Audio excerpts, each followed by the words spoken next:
दोस्तों, दुनिया की सबसे खतरनाक और रहस्यमयी खुफिया एजेंसी का नाम है मोसाद। यह एजेंसी इतनी गुप्त है कि इसके एजेंट्स की पहचान तक उनके परिवार को भी नहीं होती।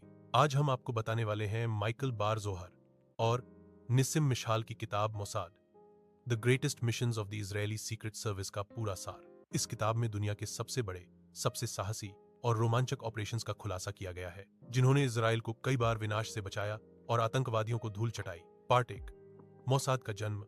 मोसाद की शुरुआत 1949 में हुई थी। इजराइल के जन्म के तुरंत बाद, जब चारों तरफ दुश्मन देश थे, तब इस एजेंसी की जरूरत पड़ी। इसका मकसद था इजराइल के दुश्मनों पर नजर रखना, आतंकवादी संगठनों को खत्म करना और यहूदी लोगों को दुनिया भर से सुरक्षित इजराइल लाना।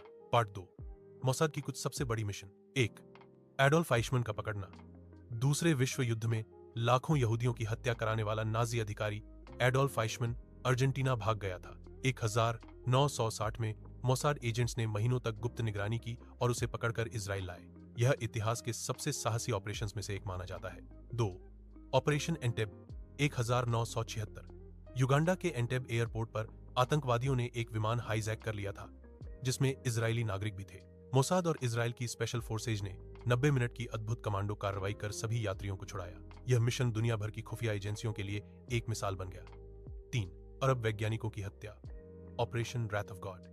म्यूनिक ओलंपिक्स 1972 में आतंकवादियों ने इजरायली खिलाड़ियों की हत्या की थी।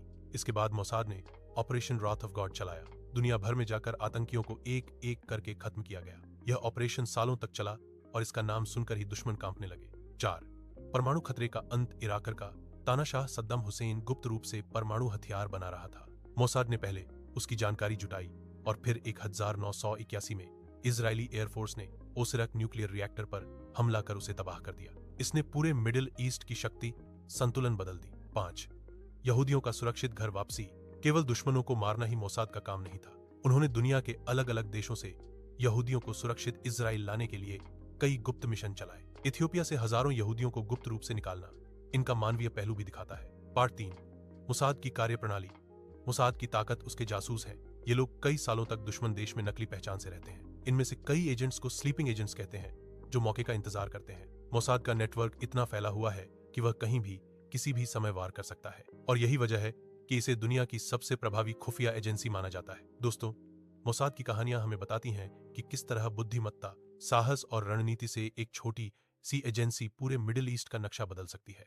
माइकल बार जोहर और निसिम मिशाल की यह किताब हमें सिर्फ मोसाद की ताकत ही नहीं बताती, बल्कि यह भी सिखाती है कि किसी भी हालात में हिम्मत और धैर्य से बड़ी जीत हासिल की जा सकती है। अगर आपको मोसाद के इन रहस्यमयी मिशनों की कहानी पसंद आई हो, तो वीडियो को लाइक और शेयर करना मत भूलें, और ऐसे ही बुक एक्सप्लेनेशन पाने के लिए चैनल को सब्सक्राइब जरूर करें।